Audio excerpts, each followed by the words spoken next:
என்னது இது? இந்த அரிசியில இம்புட்டு நெல்லும் கல்லுமா கொட்டி கிடக்கு. இந்த கல்லை வச்சு ஒரு ஊடே கட்டலாம் போலியே. அம்புட்டு கல் கிடக்கு. கண்ணு வேற சரியா தெரிஞ்சு தொலைய மாட்டேங்குது. அரிசியில கல் இருக்கா இல்ல கல்லுல அரிசி இருக்கானே தெரிய மாட்டேங்குது. அம்புட்டு கல்லா கிடக்கு. கல் நெஞ்ச காரணங்கோ ரேஷன் அரிசியில எம்புட்டு கல் கொட்டி வச்சு கிடக்கானுங்கோ. கொள்ளையில போறவனுங்கோ ஏழை மக்களுக்கு கொடுக்குற அரிசியில இப்படி கல்லை போட்டு கொட்டி வச்சு கிடக்கானுங்கோ. அப்படி என்னத்தை கொள்ளையடிச்சு சம்பாதிச்சு கோடி கோடியா பணத்தை சம்பாதிக்க போறானுங்களோ தெரியல. அவங்களுக்கும் குடும்ப குட்டின்னு ஒண்ணு இருக்குல்ல. சை, என்னைய மாதிரி ஆளுகளால இந்த கல்லை பொறுக்க முடியல. கண்ணும் தெரிய மாட்டேங்குது, கை வலிக்குது. சை, இதை எப்போ பொறுக்கி நான் அரிசியை ஊற போட்டு எப்போ மாவு அரைச்சி எப்போ இட்லி சுட்டு திங்கிறதுனே தெரிய மாட்டேங்குது. இதுக்கு பேசாம ரோட்டு கடையில் 10 ரூபா கொடுத்து 4 இட்லி வாங்கி தின்னுபிட்டு வாயை மூடிக்கிட்டு படுத்துட்டு கிடக்காம போல இருக்கே. அடே நில்லுடி, இன்னும் ஒரு ஆடு எடுத்து வச்சா அவ்வளவே உனக்கு. அங்கே நில்லுடி. என்ன டீ என்ன நைஸா திருட்டு போனியாட்ட சத்தமே இல்லாம போறவா? எங்க போறவா? என் வீட்டுக்குள்ள நான் போறேன். வாவேடா, உங்க அப்பா அத்தை சம்பாரிச்சுதா? என் புருஷன் வீடு. உன் புருஷன் சம்பாரிச்சு கட்டினதா? தாத்தா சுத்தலாம் பேரனுக்கு தான் சொந்தம். அப்படி பார்த்தா இந்த வீடு என் புருஷனோட தாத்தா வீடு. அப்ப என் புருஷனுக்கு தானே சொந்தம். அப்ப இது அவர் வீடு தானே. அது தாத்தா வீடா? பொடிங்க அத்தை. என்ன அத்தை சொத்தன்னு சொல்லிக்கிட்டு? இது எங்க அப்பா வீடு பார்த்துக்க. அவர் என் பேரு மேல எழுதி வச்சிருக்க வீடு. இது நியாயப்படி பார்த்தா என் வீடு, எனக்கு சொந்தமான வீடு. இது நான் செத்ததுக்கு அப்புறம் அவன் பேரு மேல மாறும். அதுக்கப்புறம் அவன் வீடு. அப்படியே இல்லைன்னா காசு சம்பாதிச்சு கட்டினா மட்டும்தான் அது அவன் வீடு. தெரிஞ்சுக்க. என் காலத்துக்கு அப்புறம் தான் இது அவன் கைக்கு வரும். அதுக்குள்ள இது அவன் வீடா, இது ஓ வீடா? ஆளே மூஞ்சிய பாரு. ஆமா, நீ எதுக்கு இங்க வந்த? என்னத்த அப்படி கேக்குறீங்க? நான் இங்க தானே கடந்தேன். அப்ப இது என் வீடு தானே. ஓஹோ, ஆமால, நீங்க தான் கடந்த. ஒரு வேலைக்காரியாட்ட கடந்த. இப்ப எதுக்கு இந்த வீட்டுக்கு வந்திருக்க? மரியாதை இங்க இருந்து போ. இங்க வேலை செய்யறதுக்குலாம் ஆள் இல்ல, தேவையில்லை. எல்லா வேலையும் நானே பாத்துக்கிறேன். நீ கிளம்பிப்பா. அத்தை விளையாடாதீங்க அத்தை. நீ என்ன பிளே கிரவுண்டா? நான் ஃபுட்பால் போட்டு விளையாடுறதுக்கு? வாயை மூடிட்டு போடி. எத்தே ஏன் இப்படி பண்றீங்க? தீபாவளிக்கு முன்னாடி வரைக்கும் இந்த வீட்டில் தான் இருந்தேன். ஊருக்கு போயிட்டு இப்போ வந்திருக்கேன். எதுக்கு இப்போ என்னைய இப்படி விரட்டி அடிக்கிறீங்க? அது சரி, தீபாவளிக்கு 3 நாளைக்கு முன்னாடி நீ ஊருக்கு போன. இப்ப கார்த்திகை தீபமும் முடிஞ்சு போச்சு. இப்ப கிளம்பி வந்திருக்கவா? உன்னை நீ வரத்துக்கும் போறதுக்கும் இது ஒன்றும் உன் ஆட்சி வீடு கிடையாது. உன் புருஷன் காசுல சம்பாரிச்சு கட்டின வீடும் கிடையாது. இது என் வீடு. இங்க யாரு இருக்கணும் இருக்க கூடாதுன்னு நான் தான் முடிவு பண்ணணும். நீ முதல்ல இடத்த காலி பண்ணி இந்த வீட்டு பக்கம் நீ மட்டும் நீ தலை வச்சு கூட பறக்க கூடாது. ஒழுங்க மாதிரி தலை தெரிச்சு ஓடியே போயிடு. ஏன் ஏன் ஏன் ஏன் ஏன் நான் எதுக்கு போகணும்? என் புருஷன் எங்க இருக்காரோ அங்கதான் நானும் இருப்பேன். என்னது புருஷனா?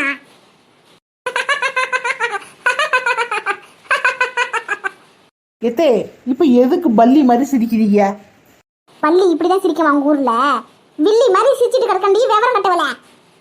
சரி அத்தை, நீங்க வில்லி மாதிரி சிரிங்க இல்ல பல்லி மாதிரி சிரிங்க இல்ல சுள்ளி மாதிரி சிரிங்க, அது உங்க விருப்பம். இப்ப எதுக்கு என்ன இப்படி வாசல நிக்க வச்சு வம்பு பண்ணிட்டு இருக்கீங்க? வழியை விடுங்கன்னா வீட்டுக்குள்ளார போகணும். ஆயத்திட்டு வேலை கிடக்கு. ஆயத்தட்டு வேலையா? எங்க அதுல இருந்து ஒரு வேலை சொல்லு பாப்போம். ஒழுங்க மாதிரி உங்க ஆட்ட விட்டுக்கு ஓடு. என்ன என் மாவன் அடிச்சு அடியெல்லாம் அப்படியே மறந்து போச்சோ? அன்னைக்கு என் மாவன் கூப்பிட்ட அன்னைக்கு வீராப்பா வரமாட்டேன் அப்படின்னு வாயில சொன்னேன். இன்னைக்கு எந்த மூஞ்சி வச்சுக்கிட்டு இங்க வந்திருக்கவா? எந்த மூஞ்சி வச்சுட்டு வந்திருக்கவா? இங்க வரன்னு வேற மூஞ்சியே வாடகை வாங்கிட்டா வர முடியும்? அதே மூஞ்சி வச்சுக்கிட்டு தான் வந்திருக்கேன். நல்லா பாருங்க. மொட்டை கண்ணை வர முடிச்சு முடிச்சு பாப்பாங்களா? வாயை மூடிட்டு போடி. என் மாவன் இனி மட்டும் உன் கூட எல்லாம் ராசி ஆக மாட்டான் பத்துக்க. அவன் அம்மா பையனா மாறிட்டான். அதனால அவன் அமைதியா நல்ல பையனா இருக்கான். அவன் வாழ்க்கையில மறுபடியும் நீ வந்து அவனுக்கு எடுத்து விட்டுறாத. இடத்த காலி பண்ணு, காலி பண்ணு, காலி பண்ணு. 1000 இருந்தாலும் அவர் என்னை அடிச்சிருந்தாலும் அவர் ஏன் புருஷன். எனக்கு தெரியும் அவரை பத்தி. என்னைய என்னைக்கு அவர் மறக்க மாட்டாரு, விட்டு கொடுக்கவும் மாட்டாரு. நான் பண்ண தப்பெல்லாம் மன்னிச்சு என்னைய மறுபடியும் ஏத்துப்பாருன்ற நம்பிக்கை எனக்கு இருக்கு. நீங்க வழிய விடுங்க. உங்க மகனை பார்த்து நான் பார்த்து பேசிக்கிறேன். அப்புறம் அவன் அம்மா பையனா இல்ல பொண்டாட்டி பக்கமான்ட்டு பார்ப்போம். என்ன தைரியம் அவளுக்கு? நான் இவ்வளவு தூரம் சொல்றேன், அப்பயும் என் மாவனை பார்க்கணும்னு சொல்றாளே. இவ போய் பேசினா கண்டிப்பா அவன் மனசு மாறினால மாறிவிடுவான். இவளை எப்படியாவது அடிச்சு இங்கிருந்து விரட்டி அனுப்பி பண்ணும். அப்பதான் என் மாவன் ஏன் பேச்சு கேட்பான். அடியே, வெக்கம் மானம் சூடு சொரணை இதெல்லாம் உங்க குடும்பத்துக்கு சுட்டு போட கூட வராதுன்னு எனக்கு தெரியும். இருந்தாலும் சொல்லுனே, மரியாதை இங்கிருந்து ஓடி போயிடு. என் மாவன் உன்னைய மறந்துட்டான் மறந்துட்டான் மறந்துட்டான். நீங்க எத்தனை மாடுலேஷனை சொன்னாலும் சரி, என் புருஷன் என்னைய மறக்க மாட்டாரு மறக்க மாட்டாரு மறக்க மாட்டாரு. ஓஹோ, அப்படியா? அவன் வாயாலேயே சொல்ல வைக்கட்டுமா உன்னைய மறந்துட்டேன்னு? எங்க சொல்ல வைங்க பார்ப்போம். அது என்ன பார்ப்போமே. அவர் வாயாலே சொல்லட்டும், அப்போ நான் நம்புறேன். அடே அண்ணா, அவசரப்பட்டு வாயை வச்சுட்டியே. அவன் வந்து இந்த வார்த்தையெல்லாம் சொல்ல மாட்டான். இவளை எப்படியாவது அடிச்சு விரட்டுடி. அதை விட்டுவிட்டு கூட கூட பேசிட்டு கிடக்கவா? இங்க பரட்டி வந்து சொல்லுவான். ஆனா அவன் இப்ப வீட்ல இல்ல, வெளியே போயிருக்கான். அவன் வந்த உடனே சொல்றேன். அது வரைக்கும் எங்கனா போய் உட்காருப்பா. எங்கன்னா போய் உட்காருனா நான் என்ன ரோட்ல போய் படுத்துக்க முடியும்? நீ ரோட்ல நான் படு, இல்ல நான் மரத்துல நான் ஏறி படு, அது வா விருப்பம். ஆனா இங்கெல்லாம் இருக்காத. மறுவாத இடத்த காலி பண்ணு. என்னைய மீறி நீ இந்த வீட்டுக்குள்ள போக முடியாது. இது என் வீடு. இங்க யார் இருக்கணும் இருக்கக்கூடாதுன்னு நான் தான் முடிவு பண்ணுவேன். நீ மறுவாத இடத்த காலி பண்ணே. முடியாதத்தே, உங்க மாமா வரட்டும், அது வரைக்கும் நான் இங்கேயே கிடக்கேன். கெட்டி ஒழுங்கு மாதிரி தான் காலி பண்ணிடு. உன் நல்ல நேரம் நான் வாயாலே பேசிட்டு கிடக்கேன். என்னை கையால தொடப்பு கடையை எடுக்க வச்சிடாத. அப்புறம் வெளாசி போடுவேன் பார்த்துக்க. நான் மட்டும் தொடப்பத்தை எடுத்தேன்னு வச்சுக்க, அப்புறம் துரத்தி அடிப்பேன் பார்த்துக்க. ஒழுங்கு மரியாதை ஓடி போயிட்டு சொல்லிட்டேன். அதுதான் உனக்கு நல்லது.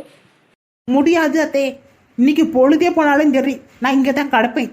உங்க மாமா வந்து என்னைய மன்னிச்சு ஏற்றுக்கிட்டவருக்கு நான் இங்கே தான் கிடப்பேன். ஏட்டி ஆட்டக்காரி, உனக்கு ஒரு முறை சொன்னா நீ அடங்க மாட்டியாட்டி? என் மாவன் உன்னை மறந்துட்டாண்டி. அது அவர் வாயாலே சொல்லட்டும், அப்போ நம்புறேன். நான் அவனை பெத்தவன். என் பேச்சு நீ நம்ப மாட்டியா? மாட்டேன். மாட்டனா இங்கேயாச்சும் கிளம்பிப்பா. என் மூஞ்சியம் பாரு. இப்போ என்ன உனக்கு அவன் வாயாலே சொன்னா நீ இங்கிருந்து போயிடுவியா? முதல்ல அவர் சொல்லட்டும், மற்றதெல்லாம் அப்புறம் பார்த்துக்கலாம். இப்பவே அவனுக்கு போன ஸ்பீக்கர்ல போட்டு வைக்க அவன் வாயில சொல்லுவான் உன்னைய மறந்துட்டேன்னு. அப்புறம் நீ இந்த இடத்த விட்டு மறுவாதி காலி பண்ணிடு. புரிஞ்சுச்சா? Hello Gokhale, call my son Chinrasu. Hi, சின்ன காசு. That means small coin. ஏன் மானங்கட்ட கோகுலே, நான் சின்ன காசு நான் சொன்னேன், சின்ன ராசு தானே சொன்னேன். ஏன் அவன் சின்ன ராசுக்கு போன போடு. Okay cool. அட மானங்கட்ட மாமியாரே, நம்பரை போட்டு அழுத்தினாலே அவங்க மகனுக்கும் போன போவோம். அதை விட்டுவிட்டு கோகுலுன்னுக்கிட்டு கர்மம். எப்படி இருந்தாலும் என் புருஷன் எனக்கு தான் சப்போர்ட் பண்ணுவார். கண்டிப்பாக இந்த கிளவியும் மொக்க தான் வாங்க போகுது. இந்த வீட்டை விட்டு கிளம்பி போகிறது நானா இந்த கிளவியான்னு பார்ப்போம். என் புருஷன் என்றைக்குமே என்னைய மறக்க மாட்டார், என் மேலே கோவப்படவும் மாட்டார். அந்த விஷயத்த அவர் வாயால் சொல்லும்போது இந்த கிளவி அதுங்க காதால் கேட்கட்டும். அப்போதான் மூக்குடைச்சி மூளையில் போய் உக்காரோம். ஹலோ. சின்ராசு, நான் தான் அம்மா பேசுறேன். சொல்லுமா, என்ன விஷயம்? வேலையில் இருக்கம்மா, என்ன விஷயம் சீக்கிரம் சொல்லுங்க. அது உன் பொண்டாட்டி சின்ன பொண்ணு இருக்கலா, அவளை பத்தி நீ என்ன நினைக்கிற?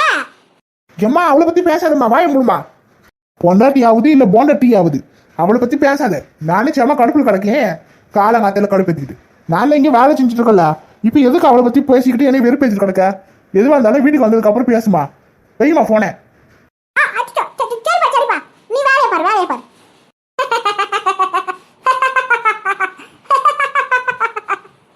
என்ன இந்த மனுஷன் இப்படி பேசிவிட்டாரு? மூக்கு உடைச்சி இந்த கிளவி மூலையில் உட்காருன்னு பார்த்தா இப்போ இந்த வீட்டை விட்டு நான் தான் வெளியே போன போல இருக்கேன். என்னையே என்னை நம்ப முடியலையே. என் புருஷனை எப்படி பேசினது சத்தியமாக என்னால் நம்பவே முடியல. நான் இல்லாத நேரம் பார்த்து இந்த கிளவி என்னை பற்றி ஏதோ சொல்லியிருக்கு. அதனால தான் என் புருஷன் இப்படி என் மேலே கோவமாக கடுக்காரு போலையே.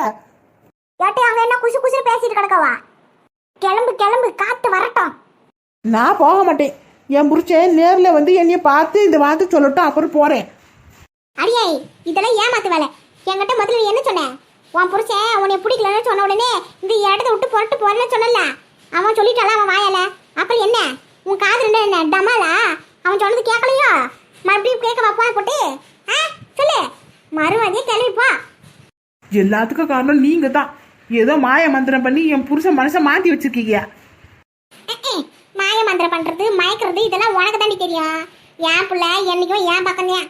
அவன் அம்மா பையன், அதுக்கு என்ன செய்ய முடியும்? நீ போய் உன் ஆட்சி வீட்லயே அங்கேயே உட்காந்துக்க. உன்னைய யாரும் கேட்க மாட்டாங்க. உன்னை யார் இங்கே கிளம்பி வர சொன்னா? பஸ் செலவுதே மிச்சம். இப்பயும் ஒன்றும் குறைஞ்சி போல. பொழுது போகிறதுக்குள்ள போய் தோலை. ஐயோ பாவமா கிடக்கும் உன்னை பார்த்தா. என்னதான் இருந்தாலும் நீ ஒரு பொண்ணு தானே. போய் இதுக்கு முன்னாடியே ஊடு பேச்சியா இருப்பா. இந்தாடி மறுபடியும் இங்கே புறப்பட்டு வர வேலைலாம் வச்சுக்காதே. ஏன் மாவன் உன்னை பற்றி ஒன்று கூட நினைக்க மாட்டான் பார்த்துக்க. போறேன். ஆனா ஒண்ணு, இங்கிருந்து தான் போவேனே தவிர இந்த ஊரை விட்டு போக மாட்டேன். இதே இடத்துல தான் கிடப்பேன். உங்க மாவ வர்ற வரைக்கும் உங்க வீட்டுக்கு எதிரில் தான் கூடாரத்தை போட்டு நான் இருக்க போறேன். அவர் வாயாலேயே என்னைய பிடிக்கலன்னு சொல்ல வச்சுட்டீங்கல்ல, அதே வாயாலே என்னைய பிடிச்சிருக்குன்னு மறுபடியும் சொல்ல வைப்பேன். என் புரிச்சும் கூட நான் சேர்ந்து வாழ போறேன். உங்களுக்கு நான் தொல்லையும் கொடுப்பேன். அது நீங்களும் பார்க்க தான் போறீங்க. என்னைய மீறி நீ எப்படி இந்த வீட்டுக்குள்ள காலடி எடுத்து வைக்கிறேன்னு நான் தான் பாக்குறேன் டி. அந்த கால் ரெண்டு உடைக்காம விட மாட்டேன். பாக்குறேன். பாருங்க பாருங்க, என் புருஷனோட சேர்ந்து வாழ்றத பாருங்க. என்ன இவ ஊருக்கு கிளம்பி போவான்னு பார்த்தாக்கா இதே இடத்துல தியானம் போட்டுவிட்டாலே. ஐயோ, நம்ம புள்ள வந்து இவனை பார்த்தானா மனசு மாறி அப்படியே ஒண்ணு சேர்ந்துருவானே. இப்ப என்னது செய்யறது?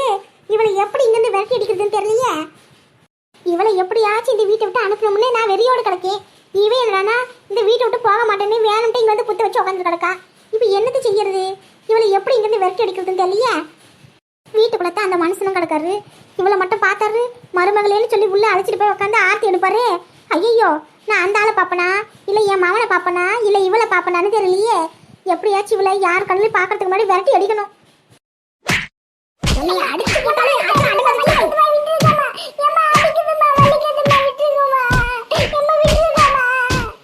ஏடி புஷ்பா, என்னடி இது? நம்ம பொண்ணை பொடி போல அடிச்சு கிடக்குவோம். முதல்ல அவளை விடுடி. பொண்ணா? யார் இவளா?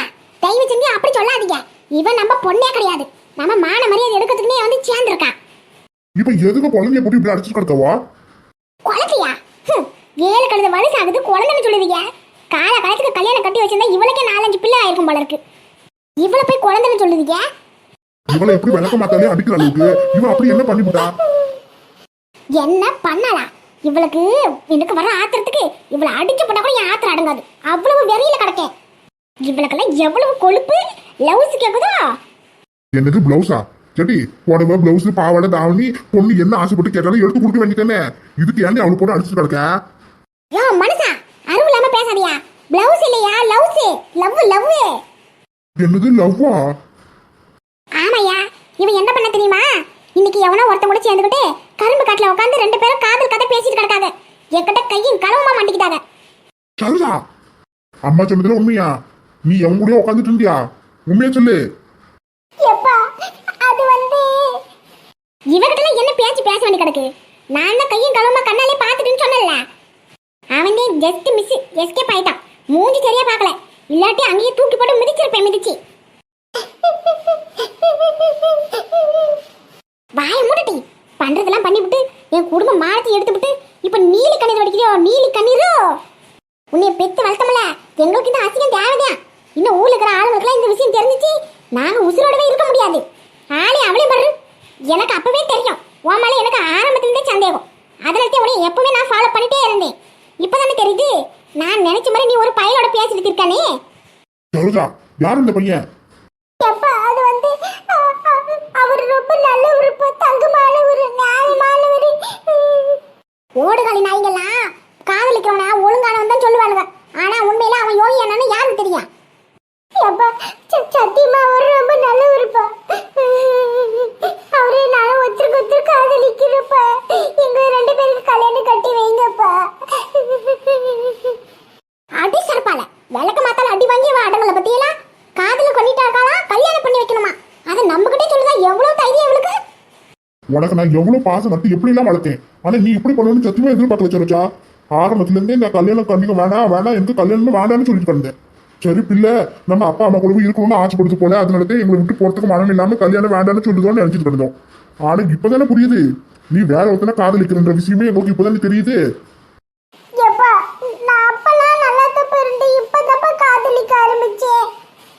பொய் வாயை திறந்தாலே பொய். அந்த பையன் எந்த ஊரு? யாரு?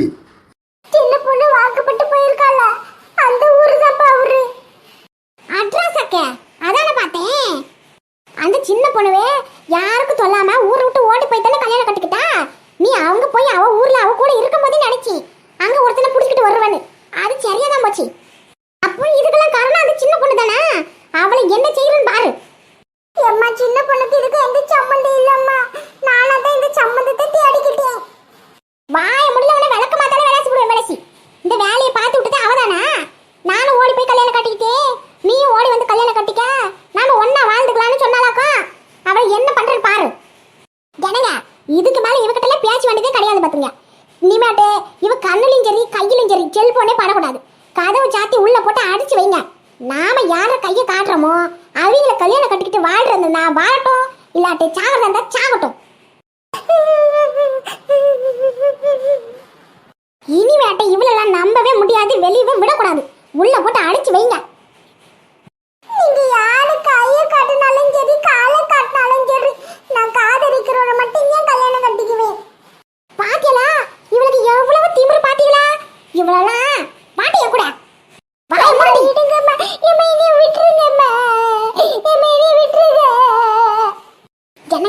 இனிமேட்டு இவ மேல நம்ம 4 கண்ணு எப்பவும் இவ மேல தான் கிடக்கணும். கொஞ்சம் விட்டோம்னா நம்ம கண்ணுல மண்ணை தூவிட்டு ஏதாச்சும் பண்ணாலும் பண்ணுவான். சீக்கிரமா இவளுக்கு ஒரு கல்யாணத்தை பண்றதுக்கு ஏற்பாடு பண்ணுங்க. இந்த விஷயம் ஊருக்குள்ள 4 பேருக்கு தெரிஞ்சு 4 விதமா பேசுறதுக்கு முன்னாடி இவளுக்கு நாம 4 நல்ல கல்யாணம் பண்ணி அனுப்பிச்சிடணும் பாத்துக்கங்க. ம் சரி புஷ்பா, நீ சொல்ற மாதிரியே நான் சீக்கிரமா போய் ஏதாவது ஒரு பையனை தேடி கூட்டிட்டு வரேன். அவனுக்கு இவளுக்கும் கல்யாணம் கட்டி வைப்போம். சொல்லாதீங்க, செய்யுங்க. இனிமேட்டு தான் நாம ஜாக்கிரதையா கிடக்கணும். ராத்திரி பகலும் உறக்க இல்லாம கிடக்கணும். அப்பதான் இவ உள்ள இருக்காளா இல்ல ஊரை விட்டு ஓடி போறாளான்ற விஷயமே நமக்கு தெரியும். நாம கொஞ்சம் உறங்கிட்டோம் அவ்வளவுதான், இந்த ஊரை விட்டு ஓடி போனாலும் போயிடுவா. நாம தான் உஷாரா இருக்கணும். அந்த பையன் மட்டும் என் கையில கிடைக்கல. கிடைச்சிருந்தா அவனை அங்கேயே கண்டு துண்டமா வெட்டி போட்டிருப்பேன். இருக்கட்டும், அவன் யாரு என்ன ஏதுன்னு கண்டுபிடிச்சிட்டு பிறகு அவனை கவனிச்சுக்கிறேன்.